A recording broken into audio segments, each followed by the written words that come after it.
சீராக்க ஞானம் அதிகாரம் 50. தலைமை குரு சீமோன். யோனியாவின் மகன் சீமோன் தலைமை குருவாய் திகழ்ந்தார்.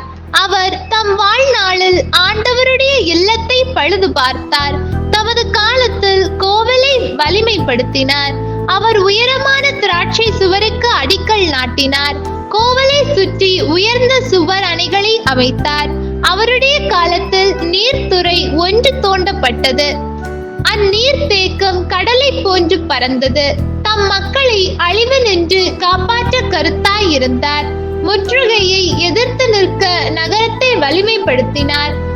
திரையிட்டிருந்த தூயகத்திலிருந்து அவர் வெளியே வந்த வேளையில் மக்கள் அவரை சூழ்ந்து நின்ற போது எத்துணை மாட்சிமை மிக்கவராய் திகழ்ந்தார். முகில்களின் நடுவே தோன்றும் விடிவெள்ளி போன்று விளங்கினார்.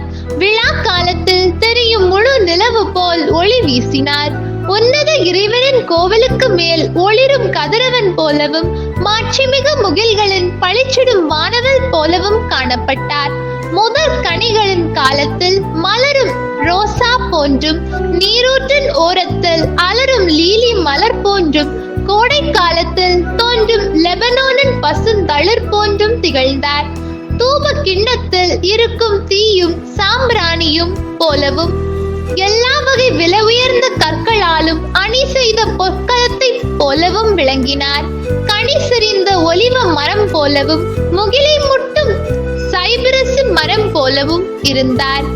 அவர் மாட்சியின் ஆடை அணிந்து பெருமைக்குரிய அணிகலன்கள் புனைந்து தூய பலிபீடத்தில் ஏறிய போது திரு இடம் முழுவதையும் மாட்சிப்படுத்தினார்.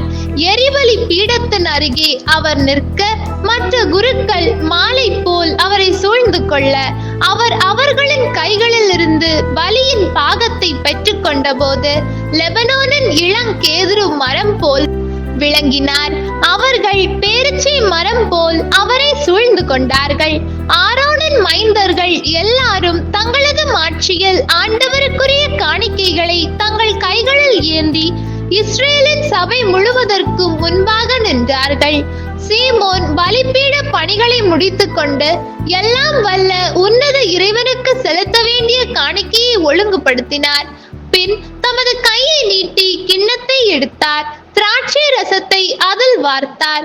பீடத்தின் அடியில் அதை ஊற்றினார். அது அனைத்திற்கும் மன்னரான உன்னதருக்கு உகந்த நறுமண பலியாய் அமைந்தது. அதன் பின் ஆரோனின் மைந்தர்கள் ஆர்ப்பரித்தார்கள். வெள்ளியில் ஆன எக்காலங்களை முழங்கினார்கள். உன்னத இறைவனை நினைவுபடுத்த பேரொளி எழச் செய்தார்கள். எல்லா மக்களும் ஒன்று சேர்ந்து விரைந்தார்கள். தரையில் குப்புற விழுந்தார்கள். எல்லாம் வல்ல உன்னத ஆண்டவரை வணங்கினார்கள். பாடகர்கள் தங்கள் குரல்களால் அவரை புகழ்ந்தார்கள். அதன் பேரொலி இன்னிசையாய் எதிரொலித்தது. ஆண்டவருக்குரிய வழிபாட்டு முறை முடியும் வரை இரக்கமுள்ளவர் திருமுன் மக்கள் வேண்டினார்கள். உன்னத ஆண்டவரை மன்றாடினார்கள். அதனோடு அவருடைய திருப்பணி நிறைவு பெற்றது.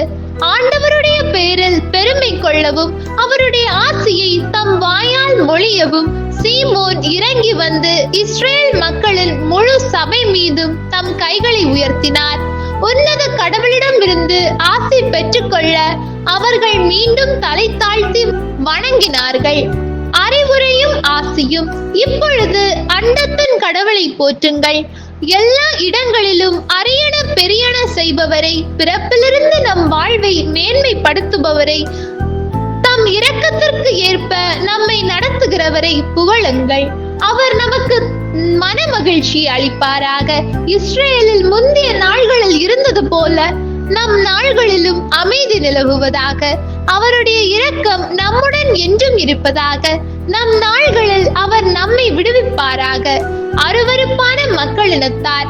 2 வகை மக்களினத்தாரை என் உள்ளம் வெறுக்கிறது. 3ஆம் வகையினர் மக்களினத்தாரே அல்ல. அவர்கள் சமாரிய மலை மீது வாழ்வோர், பெலிஸ்தியர், செக்கேமில் குடியிருக்கும் அறிவற்ற மக்கள். முடிவுரை. எருசலேம் வாழ் எலெயாசரின் மகனான சீராக்கின் மைந்தர் இயேசுவாகிய நான் ஞானத்தை உன் உள்ளத்திலிருந்து பொழிந்தேன். கூர்மதியையும் அறிவாற்றலையும் தரும் நற்பயிற்சி அடங்கியுள்ள இந்நூலை எழுதி உள்ளேன். இவற்றில் ஈடுபாடு காட்டுவோர் பேறு பெற்றோர். தன் உள்ளத்தில் இவற்றை இருத்துவோர் ஞானியர் ஆவர். இவற்றை கடைபிடிப்போர் அனைத்திலும் ஆற்றல் பெறுவர். ஆண்டவருடைய ஒளியே அவர்களுக்கு வழி. ஆண்டவரின் அருள் வாக்கு. இறைவா உமக்கு நன்றி. ஹோலி பைபிள் தமிழ் சேனலில் திங்கள் முதல் வெள்ளி வரை திருவிவிலியத்தின் ஒரு அதிகாரமானது பதிவேற்றம் செய்யப்படும்.